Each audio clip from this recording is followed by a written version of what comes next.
Hello student, मैं आपकी teacher Vandana Bharati, class 11th commerce, subject business का चैप्टर नंबर 7 एकाकी व्यापार यानी कि सोल ट्रेड। इसमें हम आपको जो है इस चैप्टर में एकाकी व्यापार का अर्थ, एकाकी व्यापार की परिभाषा और उदाहरण एकाकी व्यापार के बता चुके हैं।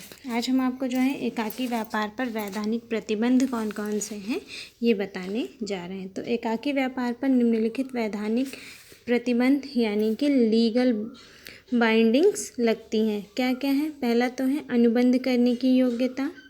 तो एकाकी व्यापार को शुरू करने के लिए आवश्यक है कि व्यापारी में भारतीय अनुबंध अधिनियम के अनुसार अनुबंध करने की योग्यता हो, अर्थात वह जो भी व्यक्ति एकाकी व्यापार में अनुबंध करना चाहता है वयस्क हो, 18 वर्ष या इससे अधिक आयु का हो।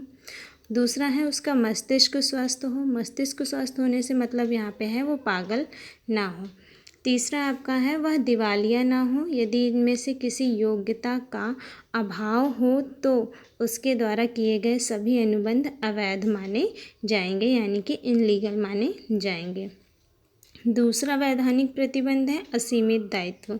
तो एकाकी व्यापार का दायित्व जो होता है वो असीमित होता है, अर्थात व्यापार के दायित्वों के भुगतान के लिए न केवल व्यापार की संपत्ति बल्कि उसकी व्यक्तिगत संपत्ति भी उत्तरदायी होती है। उदाहरण के लिए आप इस प्रकार से समझ सकते हैं, जैसे मान लीजिए एक व्यापारी के दायित्व जो है 50,000 रुपये के हैं तथा व्यापार की कुल संपत्ति 30,000 रुपये है।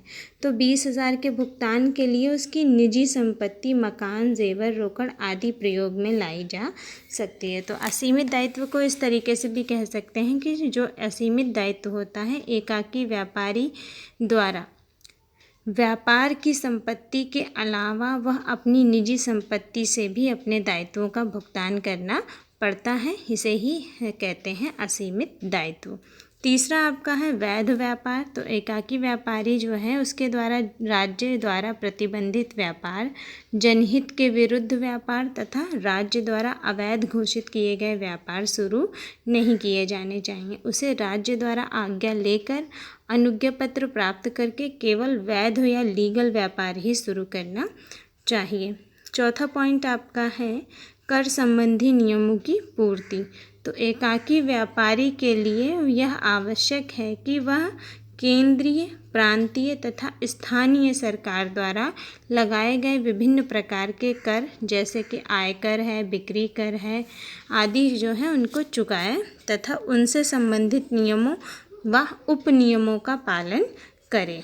तो ये जो थे आपके 4 पॉइंट्स एकाकी व्यापार पर वैधानिक प्रतिबंध के थे। एक बार फिर से रिपीट कर दे रहे हैं। अनुबंध करने की योग्यता होनी चाहिए एकाकी व्यापारी में, सीमित दायित्व, असीमित दायित्व होते हैं, वैध व्यापार करना चाहिए उसे और कर संबंधी नियमों का पालन करना चाहिए।